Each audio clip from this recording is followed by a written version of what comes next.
नमो भगवते वासुदेवाय। ओम नमो भगवते वासुदेवाय। हम पढ़ रहे हैं श्रीमद् भगवद गीता अध्याय 16 श्लोक संख्या 1 से 3।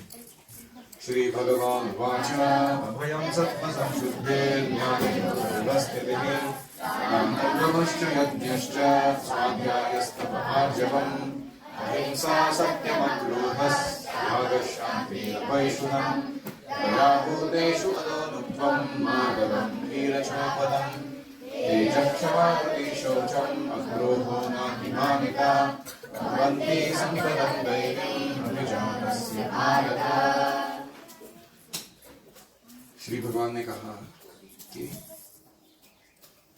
अभय सत्व सुशुद्धि ज्ञान योग दान दम यज्ञ तप सरलता वेद पाठ अहिंसा सत्य अक्रोध त्याग शांति परनिंदा वर्जन दया अनौनुपता मृदुता री यानी वर्जन चपलता तेज क्षमा धृति शौच अद्रोह अभिमान शून्य।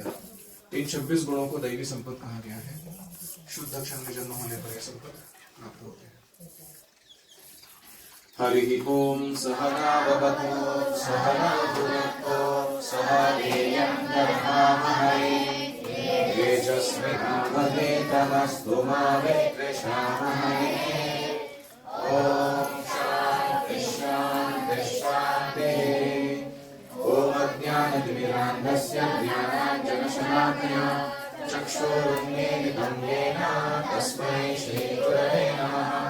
जय श्री कृष्ण चैतन्य प्रभु नित्यानंद श्री अद्वैत गदाधर श्रीवासादि गौर भक्तवृंद।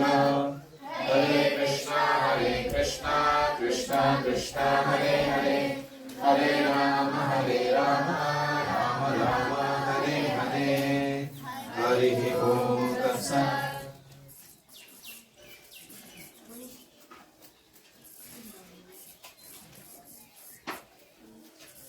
तो अभी तक हमने पहले 2 श्लोक देखे हैं, अभयम से लेकर अचापलम वहां तक के गुणों का वर्णन। अभी हम तीसरा श्लोक देख रहे हैं, तेजः क्षमा धृति शौचम। यहां पर प्रयुक्त तेजस शब्द क्षत्रियों के निमित्त है। क्षत्रियों को अत्यंत बलशाली होना चाहिए जिससे वह निर्बलों की रक्षा कर सके। उन्हें अहिंसक होने का दिखावा नहीं करना चाहिए। यदि हिंसा की आवश्यकता पड़े तो हिंसा दिखानी चाहिए, लेकिन जो व्यक्ति अपने शत्रु का दमन कर सकता है उसे चाहिए कि कुछ विशेष परिस्थितियों में क्षमा कर दे। वह छोटे अपराधों के लिए क्षमादान कर सकता है। तो तेज और क्षमा ये मोस्ट कॉन्टेक्चुअली किसको लागू हो रहे हैं? क्षत्रियों को। तेज का अर्थ है कि दूसरों पर प्रभाव डाल पाना या उनको दमन कर पाना, उसको तेज कहते हैं। तेजस का अर्थ क्या है? हाँ, जो अत्यंत प्रभावशाली होने के कारण दूसरों की शक्ति पर हावी हो जाता है अपने सामर्थ्य से, उसे क्या कहते हैं? तेजस। तो आप में से किनको लगता है कि मैं क्षत्रिय टाइप का हूं?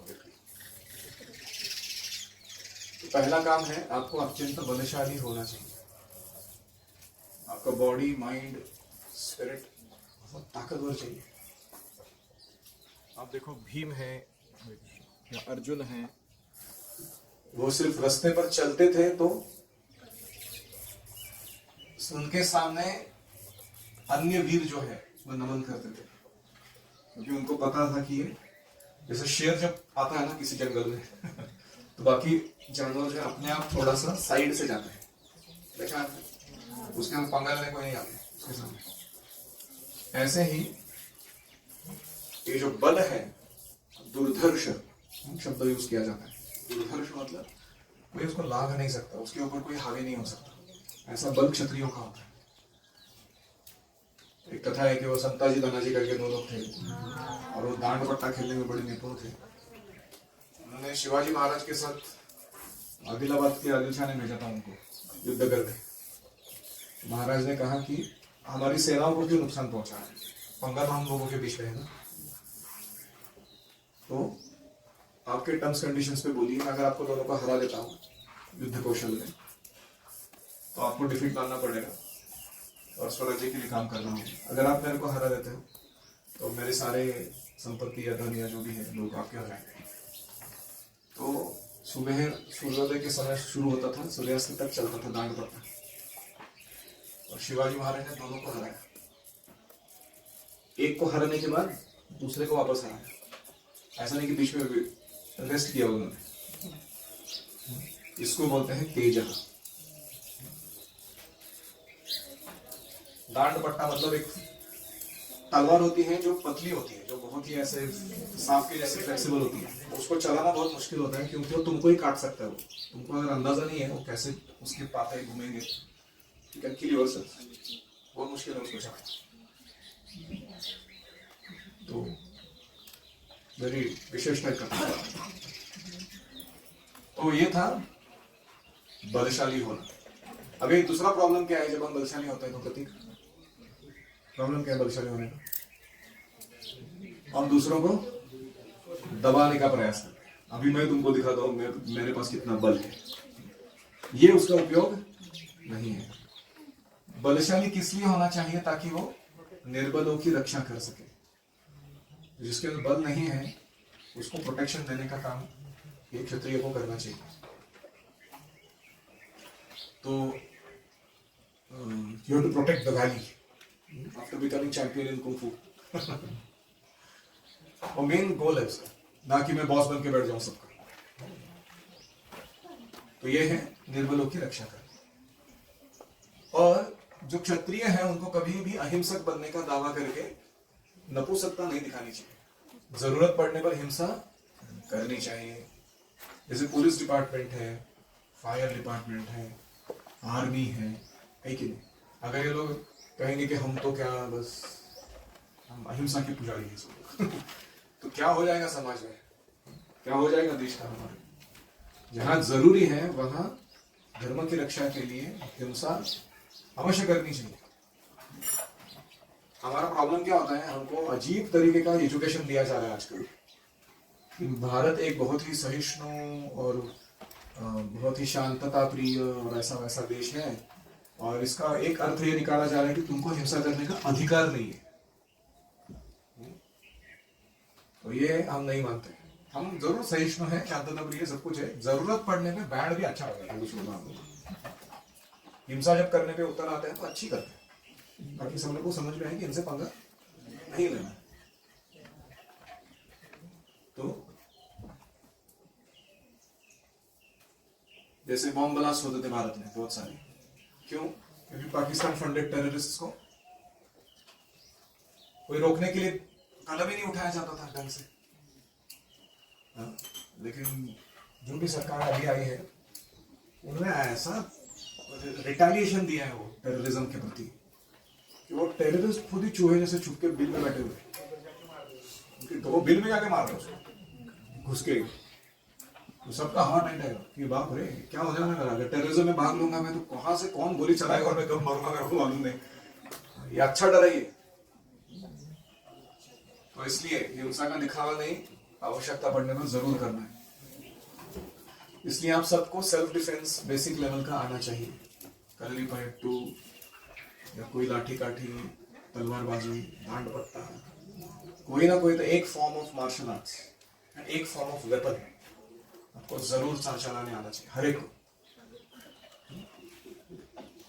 तो मैंने बहुत बार ट्राई किया है यहाँ टीचर्स लाने का, लेकिन लोग सारे शूद्र से भी लो लेवल के एक्चुअली, उनके अंदर उतना दम नहीं है वो उसको कंटिन्यू करने का, वो ट्रेनिंग वो शिक्षक को ही परेशान कर देते हैं।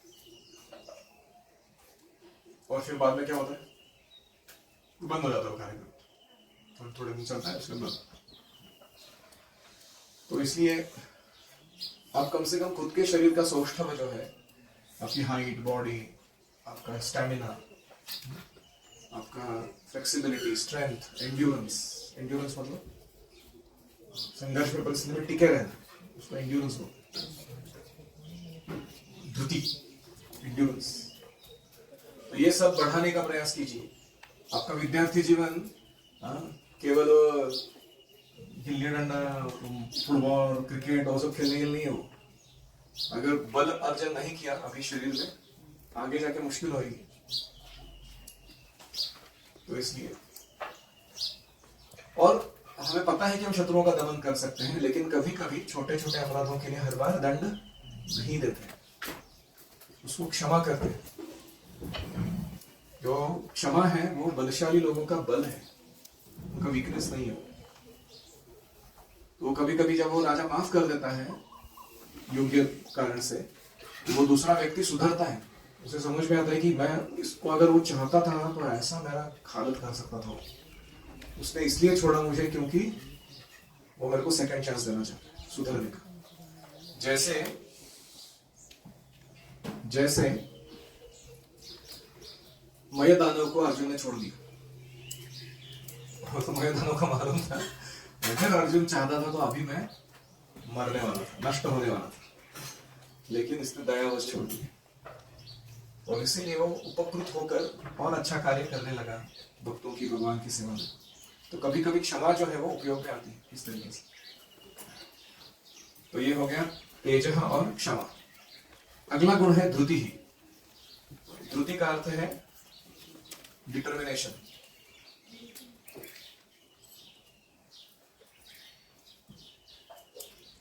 फोर्टिट्यूड रूपा लिखते हैं। फोर्टिट्यूड मतलब विपरीत स्थिति में टिके रहना, धैर्य बनाए रखना, हार नहीं मानना, इसको क्या कहते हैं? धृति। तो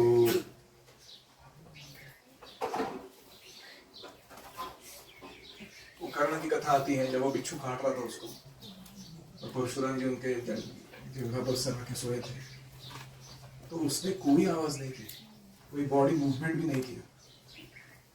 इतना जो सहनशीलता है, धारण करके रखना, ये क्षत्रिय का लक्षण है। संभाजी महाराज को बहुत बुरी तरीके से उनका दुर्दशा किया गया, शरीर का विटंबना किया गया। उन्होंने अपना जो मूड है धर्मपरायणता का वो छोड़ा नहीं। इट इज कॉल्ड एज धृति। कोई दूसरा व्यक्ति होगा तो बोलेगा चलो छोड़ो, क्या धर्म, कौन सा भगवान, पहले जान बचाएंगे तो बाकी सब देखेंगे। हाँ, सॉल्टेड ब्रेड, वो मूवी में, वो पुस्तक में भी हम पढ़ते हैं कितने सारे stories. What kind of determination devotees show. तो विपरीत परिस्थिति में अपने धर्म पालन को न छोड़ना, इसको क्या कहते हैं? धृति, डिटर्मिनेशन। फिर अगला गुण है शौचम। शौचम यानी शुद्धता, शरीर की बाह्य रूप से शुद्धता, मन की आंतरिक रूप से शुद्धता। हम जिस समाज में रहते हैं या जिस परिवेश में रहते हैं, पर्यावरण में रहते हैं, उसका स्वच्छता, और हम जिस तरीके की भाषा बोलते हैं, भाषा, भूषा, भजन, भोजन, भाव और भक्ति, ये सब की शुद्धता, इसको कहते हैं शौच। भाषा मतलब लैंग्वेज, गलत शब्द नहीं बोलने, अपशब्द। भूषा मतलब ड्रेस, क्लीन हमेशा, ऐसा नहीं कि 2 दिन पहले धोया था गुरु जी। तो शौचम, क्लेanliness। भजन, भोजन एकदम क्लीन। एक बार एक भक्त था, जब कर रहा था, उसके शरीर में पानी पड़ा हुआ था या कुछ ऐसे, बड़ी मिट्टी थी। तो भजन ने बोला फर्स्ट क्लीन देन चैट, पहले वो जगह को साफ करो जहां तुम बैठे, फिर बैठ के जब करो। सीमित क्लासरूम, अगर क्लासरूम सत्व गुण में नहीं है तो ज्ञानार्जन कैसे होगा? सत्वात् संजायते ज्ञानम, कृष्ण कहते हैं। पहले set right everything, keep it clean, फिर जाके बैठो पढ़ाई करने के लिए।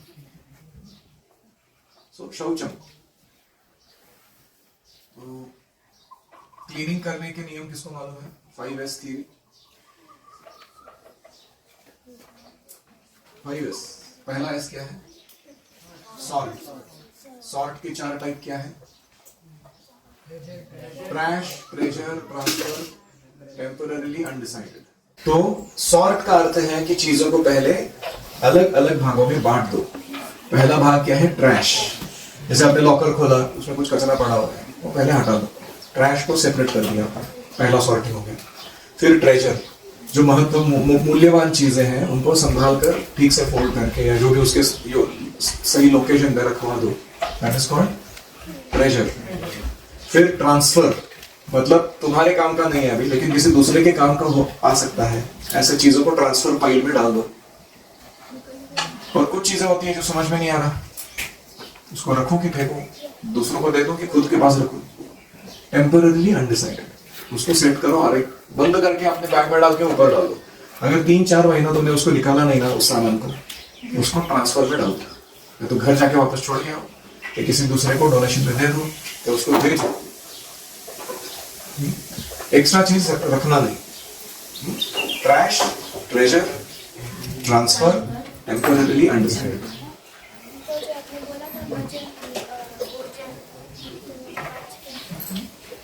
भाषा, भूषा, भाषा मतलब लैंग्वेज, भूषा मतलब वेश। भाव, is your bhava clean? Are you coming clean in your consciousness? No bad motives in dealings with others. तो क्या कह रहा हूं? हाँ, तो 5S सिस्टम में से पहला S क्या है? सॉर्ट। सॉर्ट के बाद सेट राइट। सेट राइट, चीजों को सही जगह पे रखना या हर एक के लिए योग्य जगह बनाना।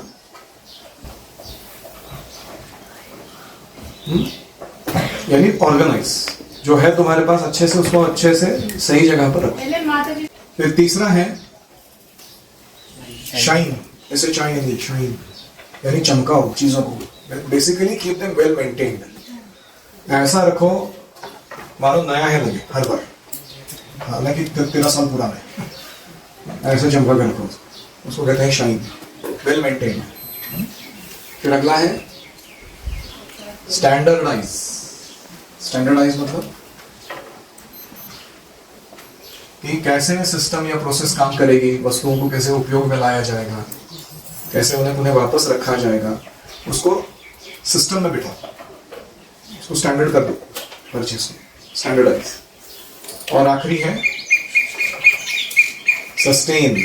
सस्टेन यानी अच्छी आदतें बरकरार रखो, ढीले नहीं पड़ जाओ।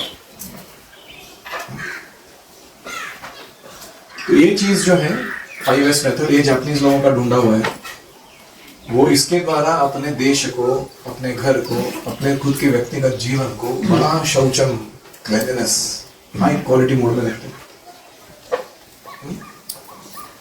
तो ये हो गया शौच। फिर अगला है अद्रोह। टाइम हो गया एक्चुअली, तो pause here. Any comments, questions और रिफ्लेक्शंस?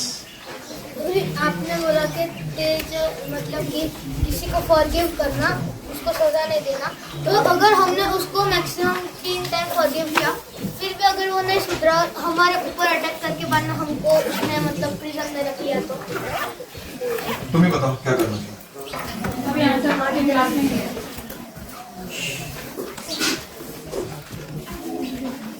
ये प्रश्न का उत्तर दे चुके हैं क्लास में।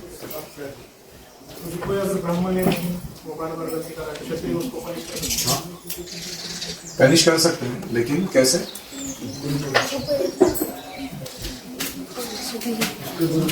हाँ, उसके गुरु के द्वारा धर्मदंड देने का अधिकार उसके गुरु पर, वो उसको दंडित करेंगे। और कोई? तो धर्म एक बॉडी होता है ब्राह्मणों का, धर्म सभा कहते हैं उसको, जिसमें बड़े बुजुर्ग मैच्योर डिवोटी ब्राह्मण होते हैं। तो वो जो निर्णय लेंगे उसके बारे में, वो उसको फॉलो करना पड़ेगा, नहीं तो उसको समाज से बहिष्कृत किया जाएगा। Will not be part of the society. Follow नहीं किया।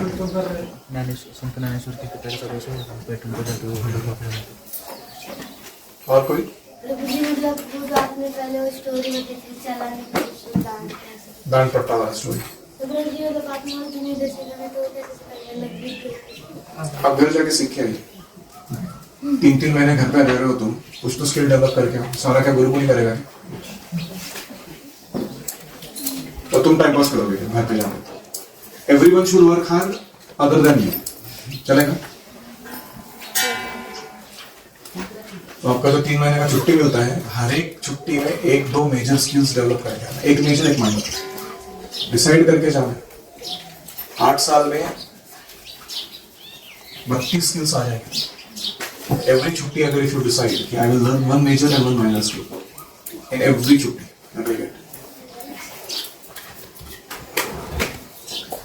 एजुकेशन सिस्टम यूथ को सिखाया नहीं जाता, उनको बस 10 महीने बनाया। करेक्ट। ट्रांसपोर्टेशन पे ऐसा ही कर रहा है। सारा एजुकेशन सिस्टम जो है वो बच्चों को बलशाली बनने नहीं दे रहा, उनको नपुंसक बना रहा है जानबूझकर, ताकि वो सिस्टम के खिलाफ आवाज ना उठा सके, अन्याय के खिलाफ लड़ने की क्षमता ही ना रखे।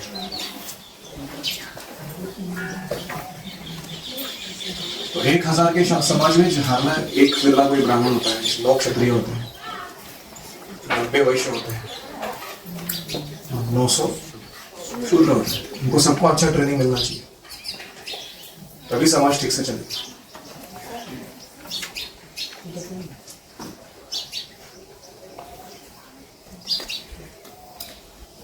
Any other? तो 3 गुण कौन सा लिखे हमने आज? तेज, क्षमा, धृति, चौथा शौच। 4। इसमें से तेज और क्षमा खास करके क्षत्रियों के लिए है, लेकिन these are general qualities everyone should have. तेज, क्षमा, धृति। ओम हरे कृष्णा कृष्णा कृष्णा हरे हरे, हरे राम राम राम हरे हरे, हरे ओम तत्सत। श्रील प्रभुपाद की जय, श्रीमद् भगवद गीता की जय। और प्रेमानंदे।